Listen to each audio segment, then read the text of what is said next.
Great. Okay, everyone, this is Craig Zauser from PCDN. Delighted to have you here for our latest webinar on the future of work and social change, about the future of impact work. And we're delighted to have Geraldine Hepp, who's the Global Community Director for the All Awesome Amazing Amani Institute, which is one of the leading social enterprise capacity building organizations in the world.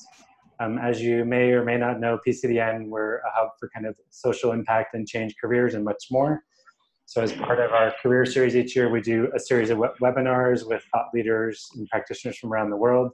So we're delighted to have Geraldine here with us today.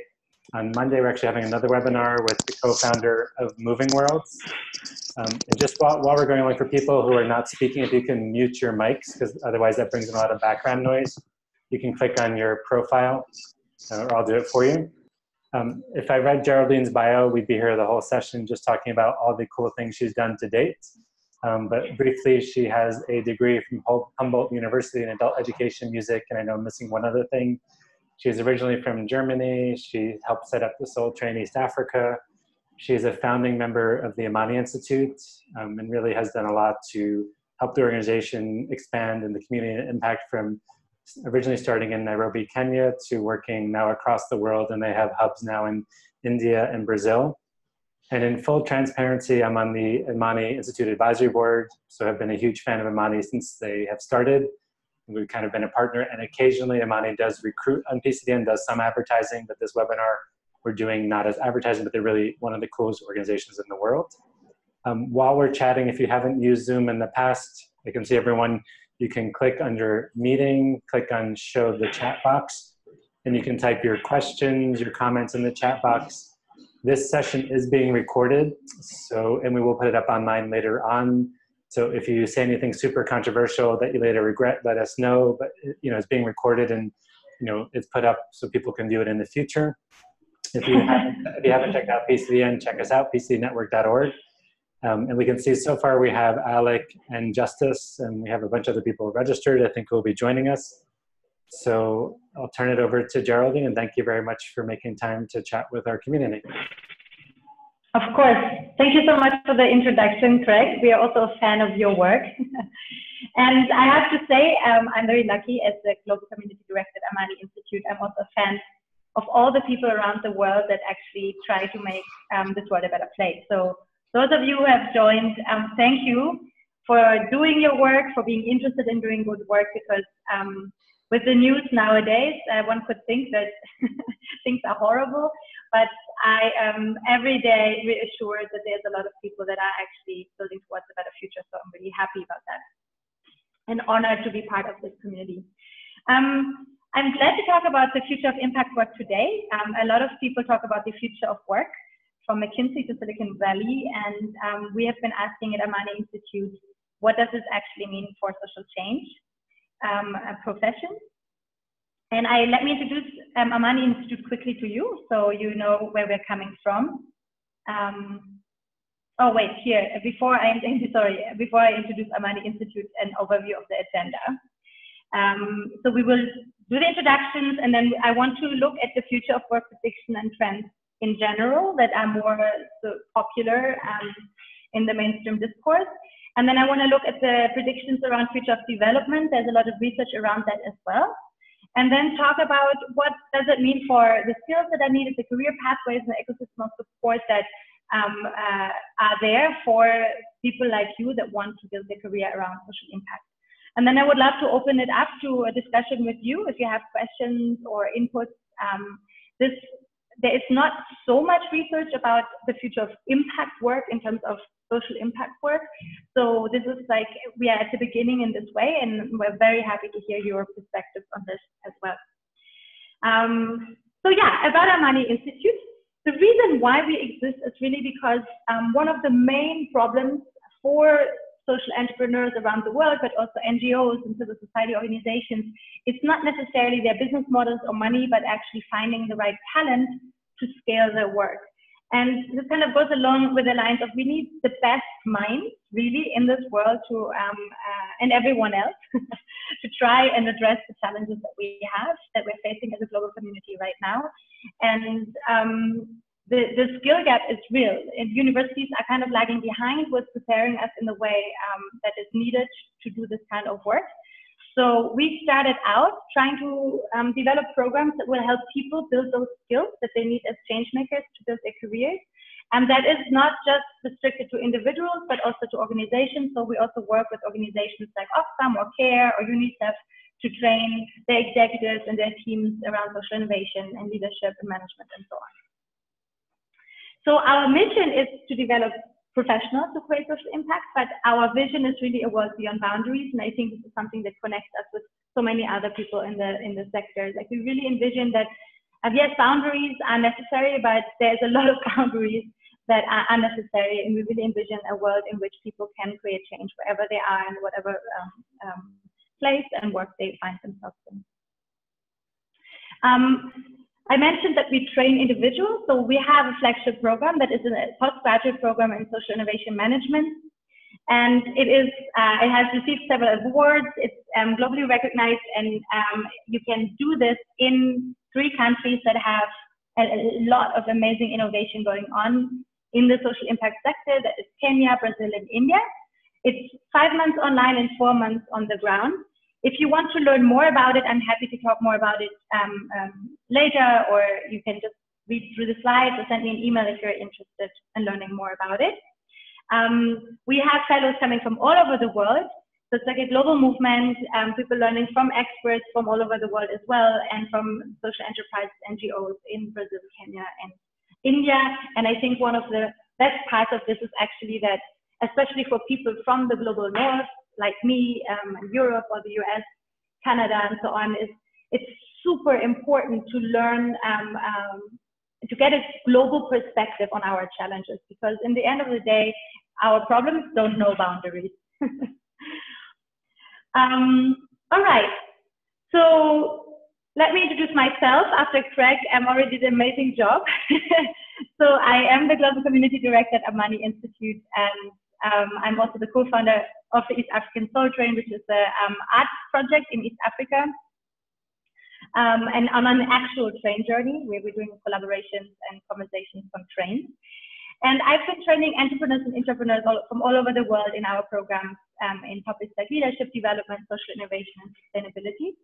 And I think maybe one interesting thing for you to know about me is that I originally thought that I was going to study human rights and international law and become a lawyer. And there was sort of like a moment in my life where I had a big epiphany, where I realized that in the end of the day, it's true that I have to choose a profession that I know how to live a happy life and thrive in, and that there is many ways to address a problem. And once you realize what the core is that interests you, you can, find very different strategies to address that core.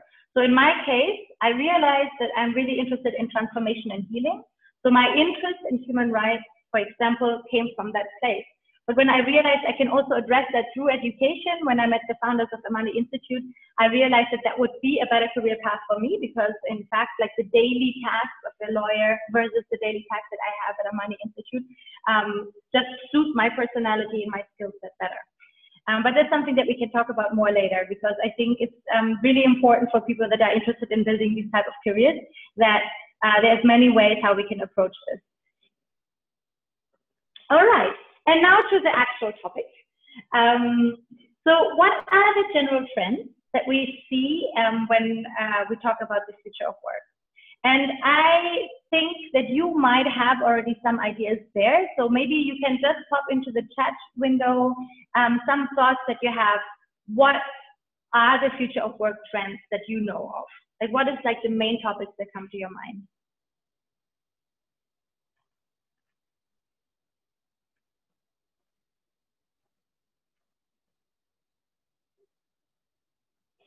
Automation, gamification or digification, and machine learning. I can't hear you, Craig. I think you're muted. The gigification of everything. The gigification, like the gig economy. Yes, correct. Yeah, wonderful. Thanks for that. I think, yes, that's exactly what comes to mind.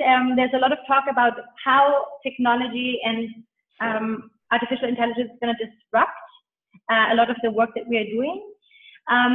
So here's like a little bit of an overview of all the things that you can find in the diverse reports and researches that are out there at the moment.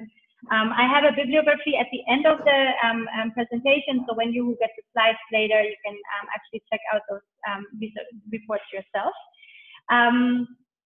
So let me go through the trends, and just as a high-level overview. So we have the gig economy already disrupting both the governmental regulations, but also how people do work. So gig economy means Uber, Airbnb, and so on. It means that people are not employed, but they actually can jump on a gig, so to say. So they can do work based on when they want to do it with the help of these type of apps or platforms. But the predictions are definitely around the machine economy. So they call it the fourth industrial revolution. And this is really around automation and how that is going to change radically how we do work. And that also will affect, obviously, governmental regulations and so on. So when you look at the numbers, they are saying that automation is predicted to replace 57 to 85% of jobs, depending which country. So that is huge, but also the predictions are that automation will increase high-level work. But of course, when we're talking about social impact work later, this means also that there's a lot of work to be done to address the skill gap and the income divide that will result from this sort of projection. Then another interesting trend that we're seeing is around finance. So there are not just, we all know about social impact investing from the social impact space, but in the regular finance, there's also now movements that are considering how to do this better, especially after the crisis in 2008. So there's something called the long-term stock exchange that is looking for regulations that help public companies to allow them to have long-term thinking and long-term sort of like investment also from their shareholders and so on. There's also interesting trial runs right now around the world on the topic of basic income. So that's no longer just a niche idea, but it's like really like taken seriously and people are trying it out. We don't know yet how the outcomes will be because sometimes the process gets interrupted by political changes, but it's interesting that it is around the world, from Finland to Canada to the US, this country is trying it out. Then, of course, the technology trends are super important. So from blockchain to artificial intelligence and how that disrupts blue and also white collar jobs. So like a lot of the work, for example, in law firms can be done by machines soon. Also customer service jobs and so on will partially disintegrate on basis of the developments that we have there. Then we have a trend around changing of organizational models and management. So because of automation, there will be new ways of doing work. They are projecting that tasks will be unbundled, which means that sort of like things that you have done so far will then be done by machines, but then you have to learn new skills to be able to actually augment that and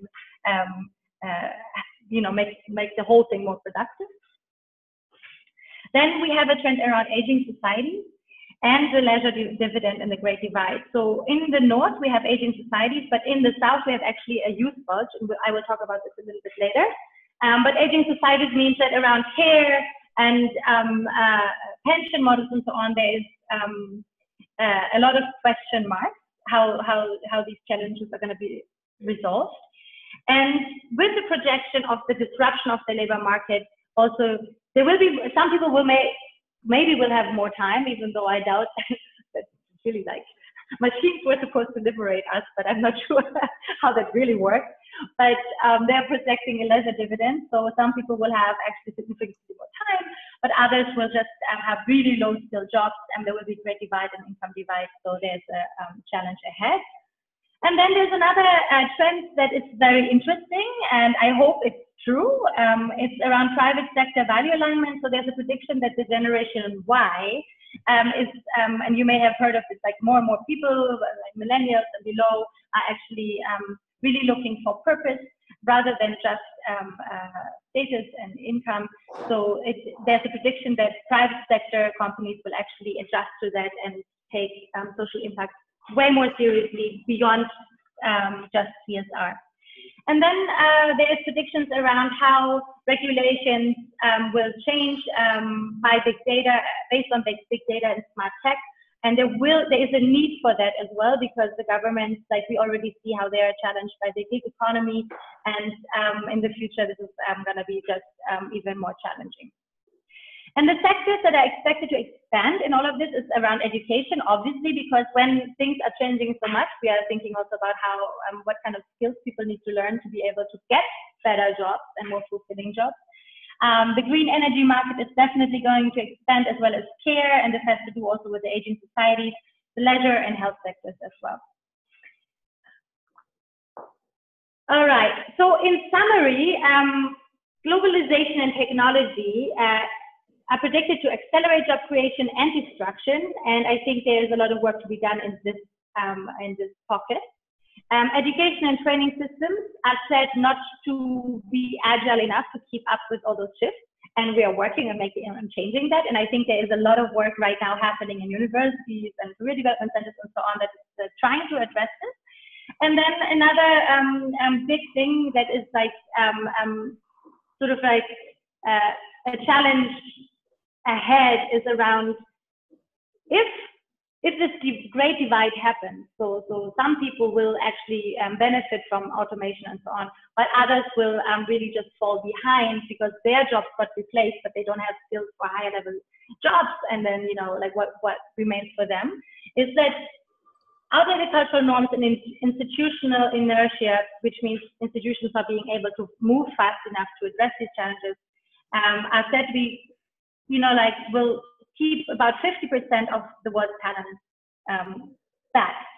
So that means that we can anticipate more political and social turmoil. And I think we can see this already with like the extreme sort of trends right now politically, globally. And the good news is that in terms of social impact work, there's a lot of work to be done there as well to help either bridge that skill gap or create sort of like an imagined societal civic society networks and structures that will help buffer that. If you're interested in more of that, there are some reports that have created different scenarios, depending on what paradigm will win, so to say. So PricewaterhouseCoopers has an interesting research on that, but also the UK Commission, with the help from Siemens, did something around that.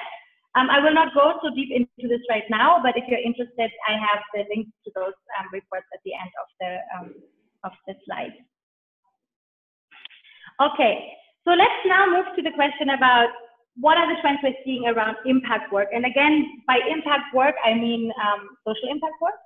And since there is not so much research out there on that, I've been looking more for the predictions around how these trends will impact development work. But there's also some other interesting insights around how finance is changing, or the role of social enterprises and social innovation. So here's an overview of the trends that I think are interesting for social impact, for the social impact sector. So again, technology also plays here a huge role. From VR, that is like helping people in other countries to develop more empathy for challenges that are not in front of their house, to 3D printing, for example, printing vertical farming structures, to artificial intelligence for development organizations and disaster relief and so on. So that's really interesting. And I think when you think about artificial intelligence and robotics, for example, there's a lot of scary scenarios and a lot of, you know, potential negative side effects that we can think of. But there's, of course, also a lot of promise for how technology can help solve a lot of challenges. So, for example, in disaster relief, you know, like areas that are too dangerous for people to go into, if robotics can do the job, that's great, you know. But you can then obviously imagine the same robotics going kill people. So there's always like the ethical question behind all of this, and I think that is an important thing to consider when you work in social impact. The trend around finance in the social impact sector is interesting. Of course, impact investing is growing. You may know a lot about this already, I hope. But I think an interesting development that not so many people know about is actually that foundations, philanthropic foundations that invest 5% of their sort of like returns into social impact work have now started actually investing their endowments in social businesses.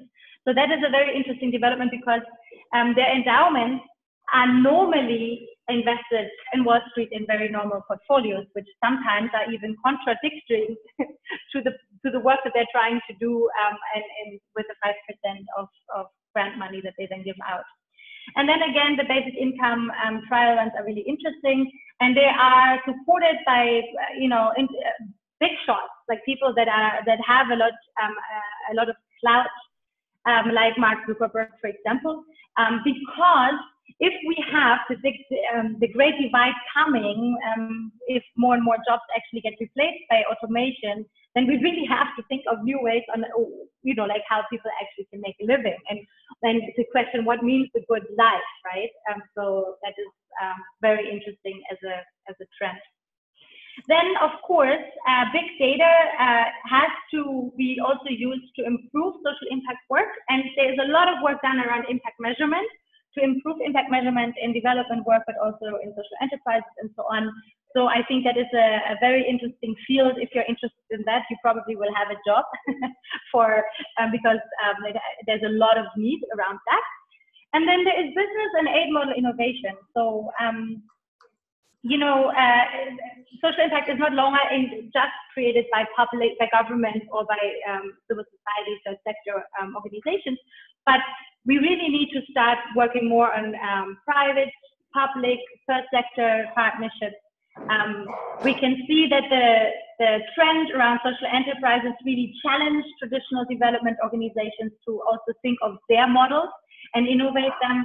So there's a lot of exciting work to be done there.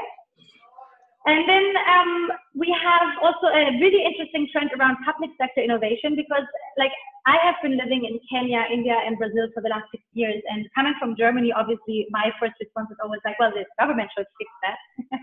But as the co-founder of Amani Institute, who is from India, actually reminded me of repeatedly is that it's easy to say that when you're from Germany, but if you're in from India or Brazil or Kenya, where corruption is a much bigger issue, then of course, you don't actually even want the government to do anything because you just feel like it's not going to work out anyway.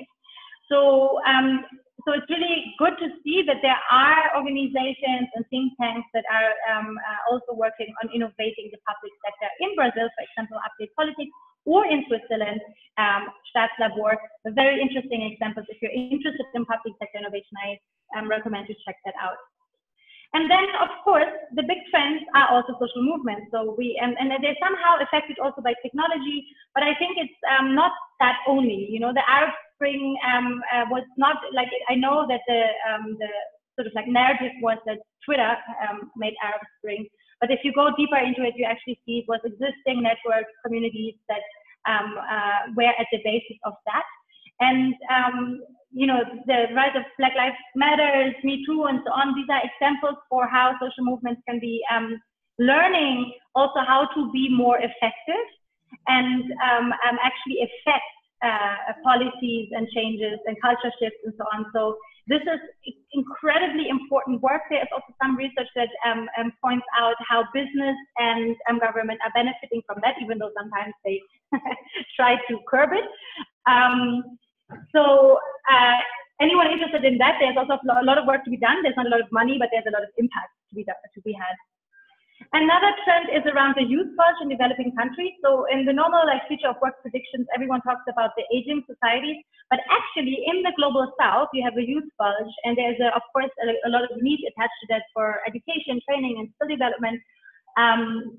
But it's also interesting, there's some research now coming out that actually millennials from the global south are more hopeful than the ones from the global north. And there's also a rise of interest in social impact careers from people in the global south. So I think that is a super interesting trend, and I think something that gives us reason to be hopeful.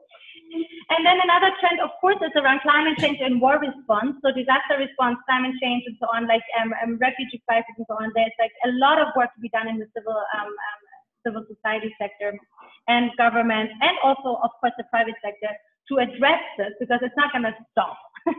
So we can already prepare for that, and I think very strong communities, better laws, and regulations are actually quite key to that. And then another huge trend in the social impact sector is China. So I want to mention two things for that. On the one hand, China has a completely different approach to investment in aid. But also I had interesting conversations about how like the ethical sort of like basis or the ethical discourse in China is completely different from what we have in the West.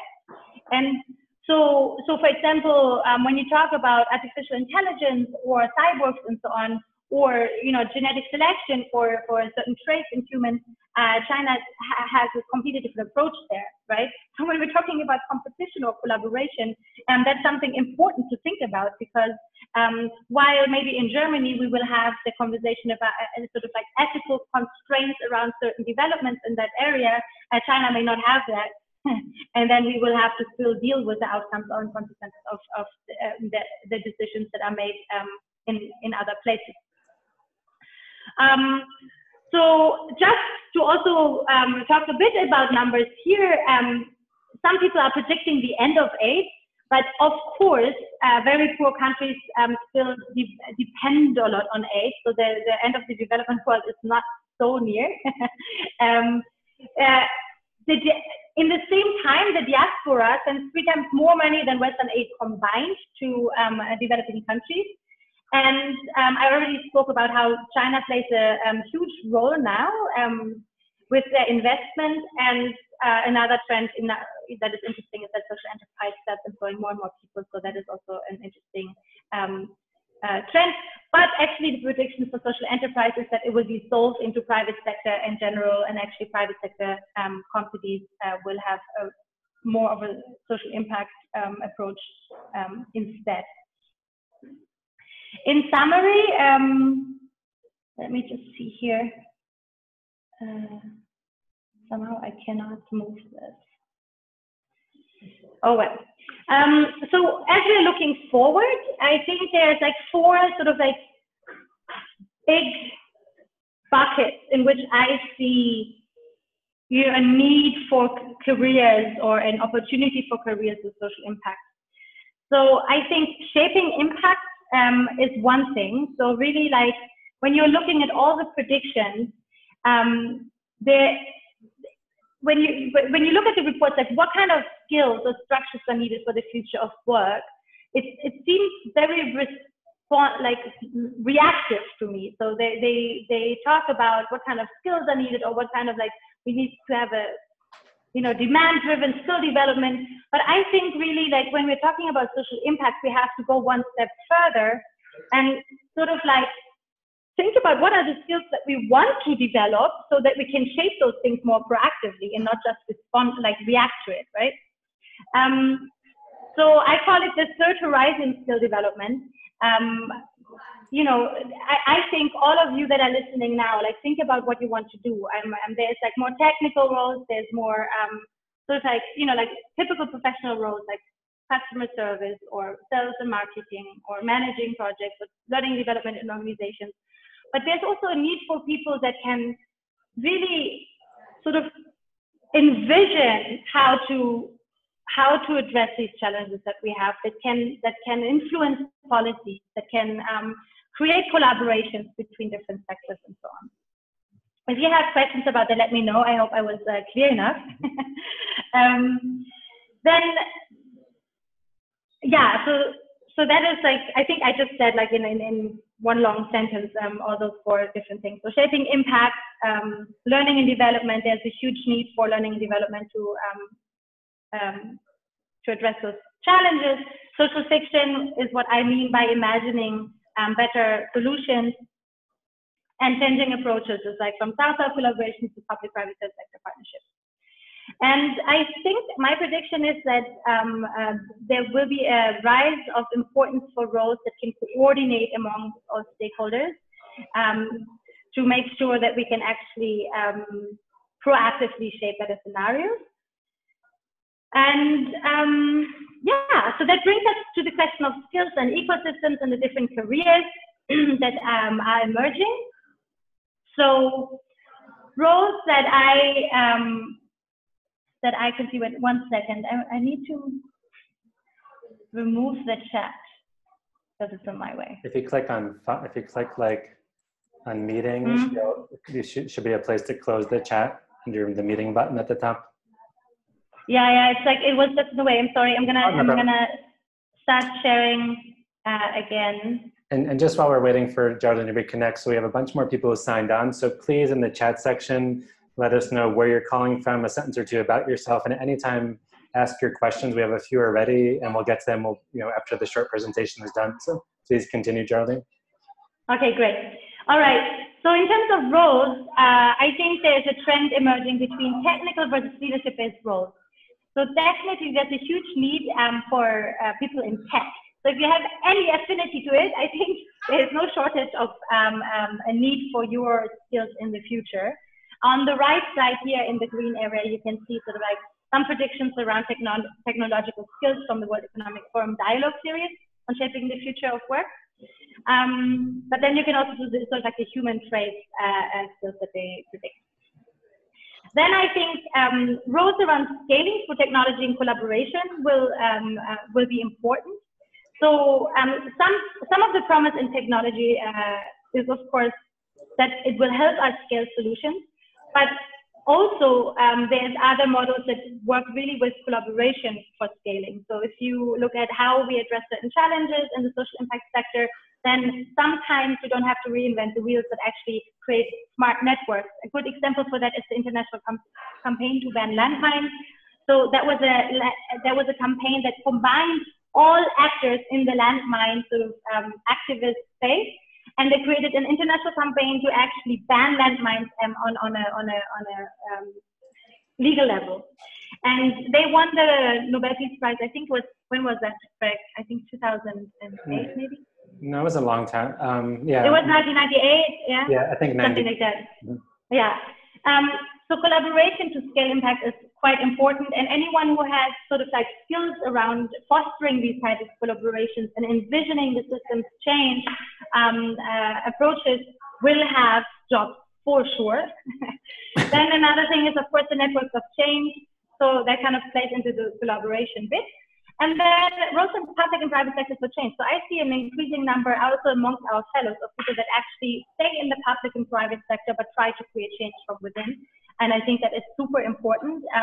Of course, sometimes it can be frustrating because if you're in a private sector career and you want to help your company change, not just like have a CSR project that is like, I don't know, go in a community and do a soup kitchen, but actually profoundly change the business model towards creating positive social impact or decreasing negative social impact and environmental impact. You can run into a lot of no's, but we say your work begins at no. Any change maker really needs to know this, like no is not an answer. No is just an invitation to find a better way. And we need really, really great people in the private sector that are up for the task. And then of course, there are roles around social movements. I think it's important not to forget that.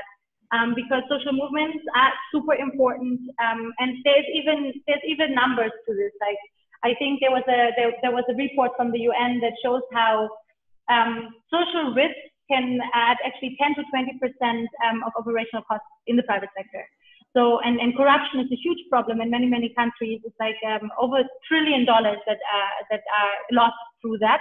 So social movements are not just like, you know, for fun or just for the marginalized group that is like trying to get their rights. No, social movements are really important for healthy democracies and therefore also for the future of work.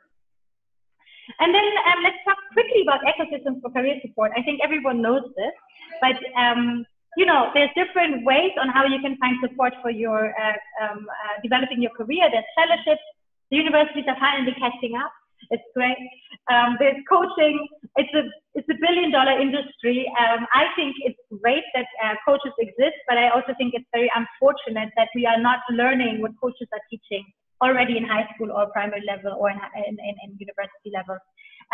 because there's a lot of things that you can develop already at this, and should develop in those in this age. And then we have communities of practice. That means like people that have similar roles, or work in a similar topics, that learn from each other. And support platforms like PCDN or Escape the City or TBD that help people learn, connect, learn how to develop their careers and so on. All right, so this is the overview for now. I don't want to go into more details. I have a few more slides about like some predictions of like the type of skills, how management is changing, how organization models are changing. But I think if you're interested in that, you can just check out the slides afterwards. The summary of that is really that on the one hand, we have an increase of tech roles. But for everyone else who's not in this, there's good news. It's a soft skills world. So your ability to foster collaboration, to lead other people, to work in unexpected, unknown scenarios, to manage chaos, to sort of like create strategies that can combine technology and humans to solve problems and so on. They will be needed. They're really important. They're not necessarily what you learn in university, but there's different ways how you can practice these skills, and you can also do like little side projects to show then future employers that you can do these kind of things. So I think when you think of the future of impact work, this bucket of skills is going to be really, really important. Okay, so thank you, Geraldine, for a wonderful presentation. This is Craig from PCDN. So we have about 20 minutes for questions, and a bunch of people have signed on, so thanks for joining us. I know we have two people from University of San Diego, the Kroc School. Hi, Kaisha, and hi, Alec. We have a justice who actually is a high court justice in the Caribbean. We have Geraldine in Brazil, myself in Colombia, and then a bunch of other people. So let us know where you're watching from. We'll get to questions in 2 or 3 minutes. Just a couple of points I wanted to highlight, or just resources. So first of all, for anyone looking for fellowships, PCDN is one of the world's best resources. And then there's also ProFellow, I think profellow.org or .com. And then if you happen to be in DC, this I think is taking place in April or March. I've been involved the past few years.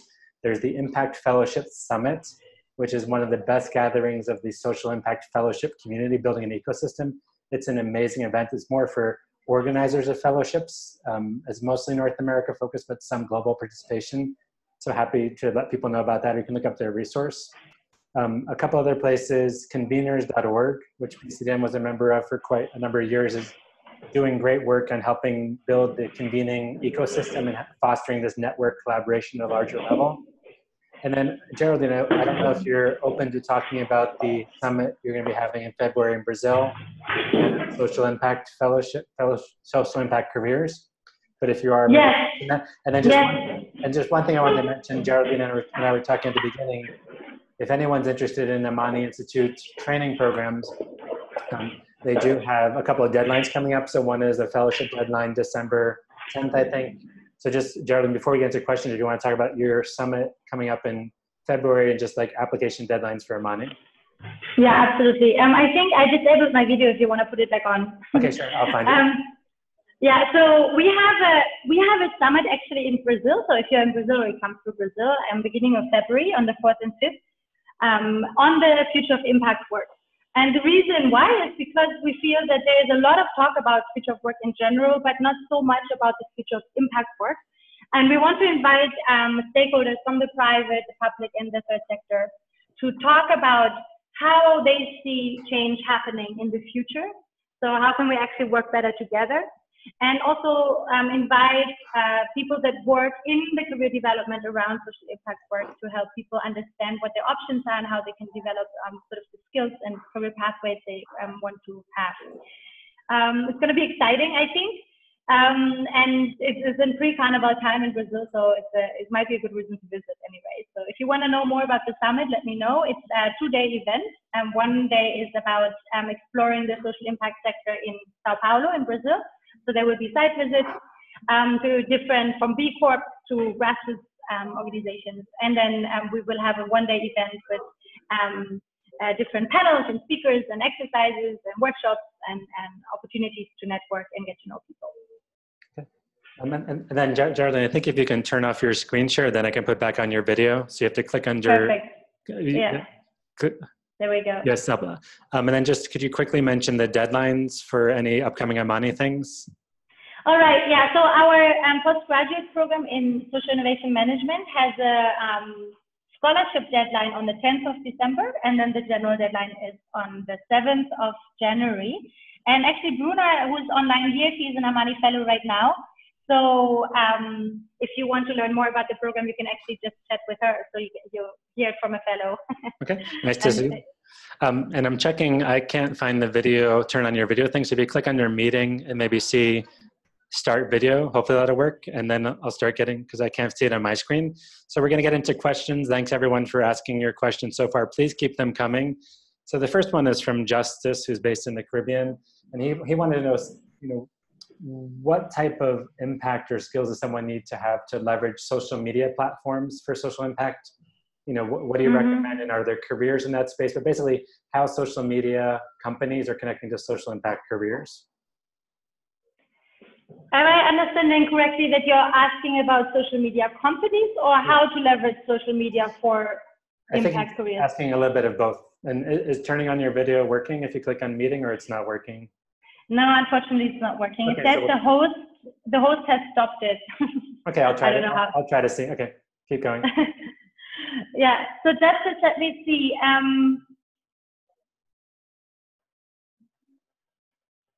Yeah, I'm not sure I understand the question actually. So can you maybe rephrase it?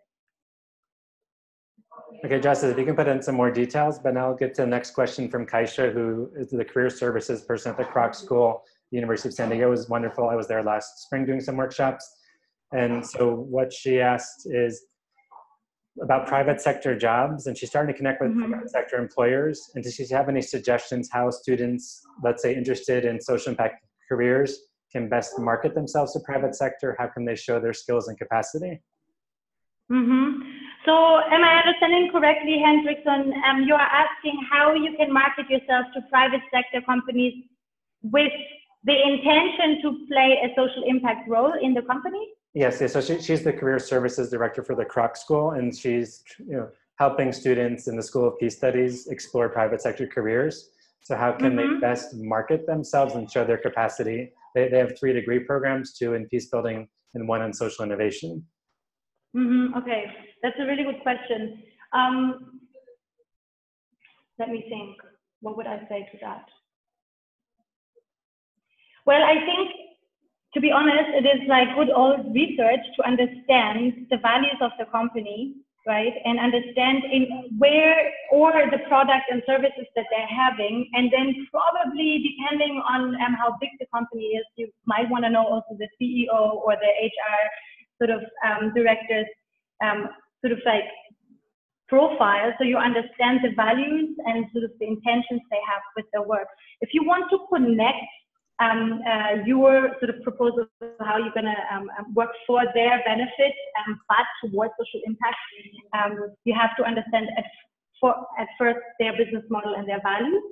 And then I think in any case, you want to make sure that these students have their research ready, that they can make arguments why it might be a good idea for this company to move the needle, right? So there's a lot of research out there that shows, either the trends of how big companies that are actually also considering social good actually have an advantage in the market, or so on and so forth. So you want to have those arguments ready, you want to have the numbers ready, and you want to make sure to connect to the values.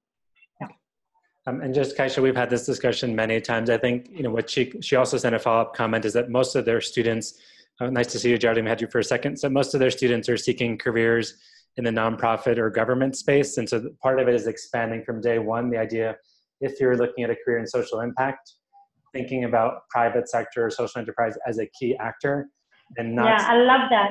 So I think that it's almost an attitude change of how the support mechanisms of career services and faculty, like train. I would also like recommend to think about if there's a way how if there's an internship as part of the degree, can there already be internships placed in private sector so you get some like sort of like like a foot in the door. But I think it's a really great development. So congratulations. And I'll just make one quick comment. So at Georgetown, for 10 years, I taught on business and peace, and for a long time, it was like a class students took because they were interested. Eventually, it started because that's like the space they wanted to build careers. So eventually, it became to showing the ones who went into that space, bringing them back into the program as many ways as possible. So like they're working for oil companies or corporate social responsibility. So it's exposing them to peers who went in that direction or to alumni. So it's kind of like bringing in the ecosystem and exposing them to that. So you had a question here from Bruna who wanted to know what's going to be the impact of people's well-being with the future of work. So with the gigification of employment and the 24/7 online platforms, like are people going to be even more overloaded with trying to survive, or just, kind of in your research, did you see much attention to like overall, like mental and emotional health? Yeah, this is a really good question. So, and thanks for asking, Tuna. The predictions from the various scenario reports, and I recommend looking at the PricewaterhouseCoopers and the Siemens report because they're quite interesting in that regard. The predictions are that some people will benefit, like because there is a trend, generally speaking, right now that values well-being, and also as a form of like making humans more productive, which is like a neoliberal take on it, like is still protecting well-being. So on high-level roles, they see a trend that this is actually going to be more important, but all those jobs that are going to be replaced by automation and then leave people behind that don't have skills for high-level jobs, they will just have to do like odd jobs to survive, and there will be a huge need for support structures for those people because the well-being is not factored into that. And then there's another thing that is interesting about your question is that I did go into those slides, but when you look at the predictions of how the future employee and future manager and so on are changing, there's a lot of emphasis on a self-driven work. So you can do your work from anywhere, you can do home office, you can do this, you can do that, but it also means that the boundaries blur between your work and your private life. And it takes a lot of willpower and self-care and good boundary setting to be able to actually manage that. So if you're a person who has a hard time saying no to something, or that feels you have to overwork so that you don't lose your job because your manager is this another person, then it can have actually a negative side effect. And not everyone wants to manage themselves all the time. Sometimes somebody wants to just hear what they need to do, So I think, again, coming back to the soft skills world, it's very true that if we want to succeed in this scenario, we have to develop our inner self to be able to deal with that. And we have to make sure that we develop structures and regulations and so on that protect workers as well. Because while this is cool, on the one hand, it can also be a risk. And so if that's again, like what kind of future do we envision? Like how do we want to protect ourselves? And there's always going to be the extremes between, there's going to be regulations from the government that are protecting, or humans just learn how to protect themselves, right? And I think it's a bit of a balance of both. So just one comment on that. There's a wonderful group in the US, I think the founder won a MacArthur Genius Prize, called the Freelancers Union, which is doing a lot of groundbreaking research on this topic with the gigification of employment and the lack of a social safety net. Because, a lot of countries are going to have huge challenges as stable employment disappears for a lot of people. And what do you do to provide basic social security, health, those things? So it's a huge global challenge, and hopefully we're not going to have an age of digital haves and have-nots even more. So Justice expanded on this question, and he basically said he's got strong expertise in mediation and conflict resolution as the skills he has. And do you see a need for these skills in the social impact movement? 100%, 100%. And not just, yes, exactly. So in the way I define social impact, for sure, because conflict resolution mediation is important full stop. I mean, like if you use it like to have like, I don't know, like disputes between two companies and you're not happy with, you know, either impact of those companies, then of course you might want to get out of this. But there's so many challenges that are happening and will happen in the future that need mediators and people that can do conflict resolution, from labor disputes to you know, civil society movements and so on, but also social enterprises. Yeah, there's a ton of work for you. Of course, the next question is like exactly where and how do you leverage it? But I have seen it everywhere as a huge need. Yeah. Yeah, just a follow-up comment. So one is a lot of people want to build careers as mediators. There's not enough demand for paid opportunities for mediators. So part of it's mapping the market. And then I haven't seen anywhere, it probably does exist.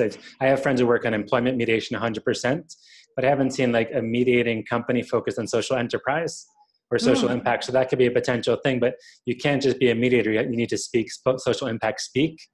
You know, so it's like you can't just say I'm a mediator. You got to know the sector you want to work in. But part of it's mapping the market dynamics. So yeah. we have about 10 minutes left. So one question I have for you, Geraldine. There's so many emerging sectors, you know, from machine learning, artificial intelligence, blockchain, drones. You know, there's on the tech end. There's innovative finance. There's so many like needs and growing areas, but no one can learn all of these things unless you spend all your life just learning. So part of it's based on your personality, part of it's based on the market and employment opportunities, but what would you say out of the ones you listed are the areas you think are most promising in terms of actually landing paid employment or consulting, like that the area where there's more need and growth or it's likely to grow more?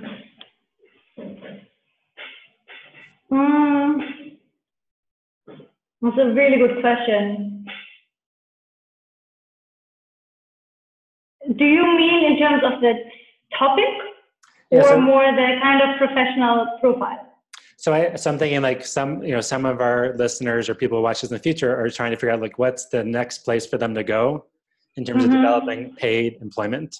So, I mean, there's like, so if you had to say there's so many sectors, but are there certain sectors you see? And basically the idea is like, if you're in a sector, you want to have much greater demand than the supply of people who have that skill set, because then you'll be in demand and have higher chances of employment, higher salary. You don't want to be where there's lots of supply and little demand.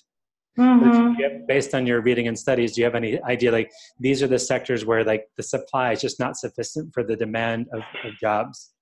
It's a hard question. So it's a very hard question. I would like, I don't have any numbers like that I can back this up with, but it's true that in the tech sector, like you would think that there is like a lot of supply, but actually there is like certain jobs in tech that, I mean, you can make so much money even with having a social impact, because there's not a lot of people with that kind of expertise.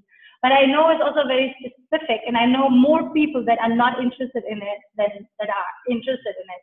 So the other sort of like really important area that I can see is in finance.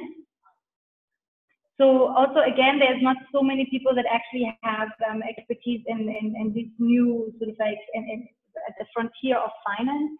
So that is another way. So for example, if you're someone who has an MBA, and everyone has an MBA, if you actually want to do something interesting that not so many people are doing, you could move into that area.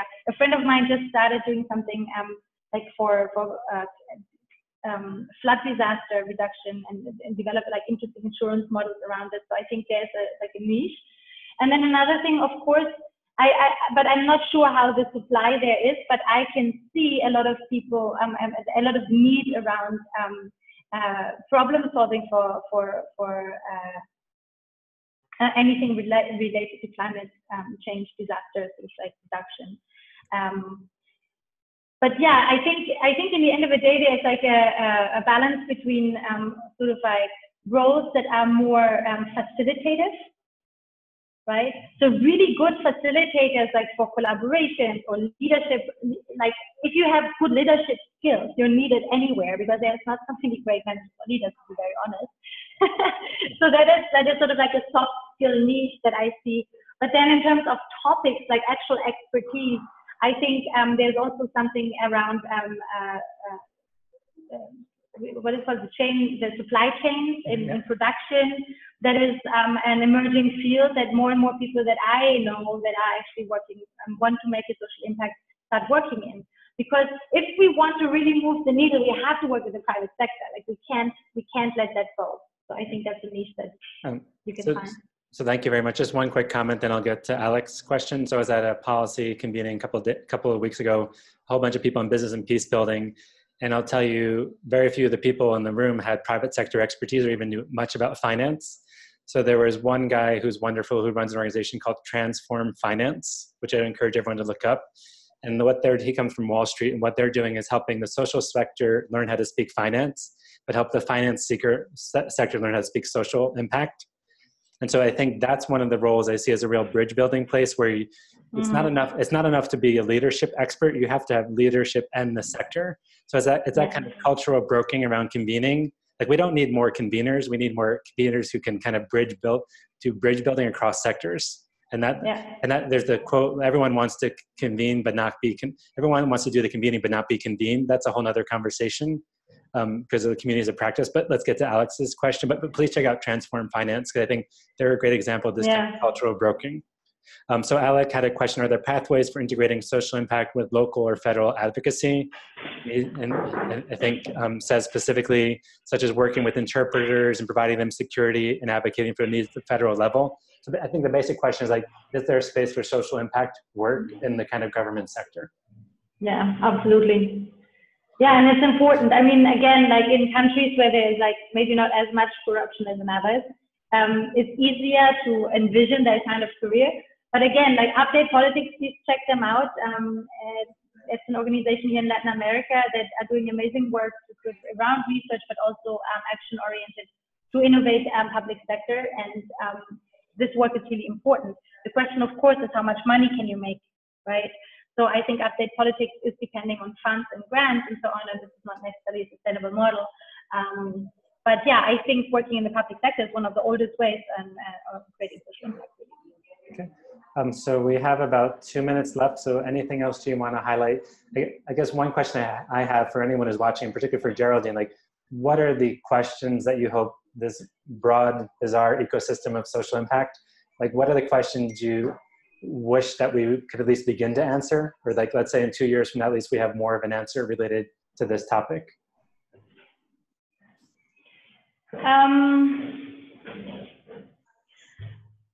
Well, I really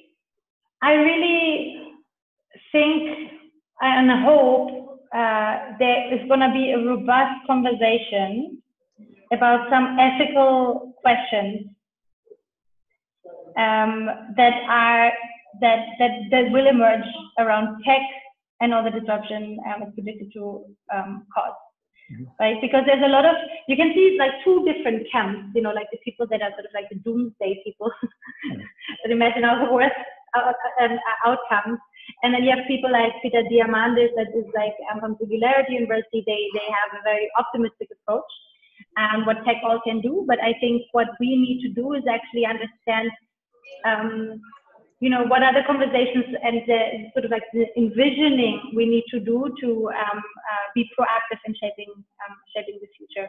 Because what I took away from all this research is really that it's a lot of reactive research in a way, you know, and I think what I see missing is really a call to action around envisioning different scenarios and then ask, why can't we do it this way? To find better solutions. For example, the economic system that we have, right? Like we talk about the machine economy now, but other people talk about the purpose economy. And the question is like, what on other people talk about quantum capitalism and so on and so forth. And I think there needs to be work done also on that level to fuel all of the other people that are working around social impact, to get ideas out there that there's more ways to address challenges than just the ones that we know. So maybe that's a topic for our next webinars. Can machines have influence the purpose economy, or can they have consciousness? But that's a whole other thing related to artificial intelligence. So thank you very much for sharing your time and everyone who has participated. If you have follow-up questions, you can send an email to us at info@pcdnetwork.org, or get in contact with Geraldine. If you We'll put up the video recording by Monday, so we'll send it out to everybody. Our next webinar is on Monday with the co-founder of Moving Worlds. So it'll be a great session. And please check out Amani Institute. They do wonderful work, not just in the 3 countries they're based, but communities all over. If you are interested in the Social Employment Impact Summit they're doing in Brazil, drop us a line, or Geraldine. And please also feel free to drop us suggestions of future topics you'd like us to cover, or Amani. And any last words, Geraldine? Yeah, no, thank you. Thank you for tuning in, and I hope to hear from you. We work with people from the private sector, with career transitioners. Our fellows have an age range from 20 to 60, so everyone is welcome. And we are really happy to help people that want to also create social impact, because we are in it together. Okay, thank you so much for your time. Enjoy your afternoon in Brazil. And thank you, everybody, wherever you are. Yeah. Bye. Thank you.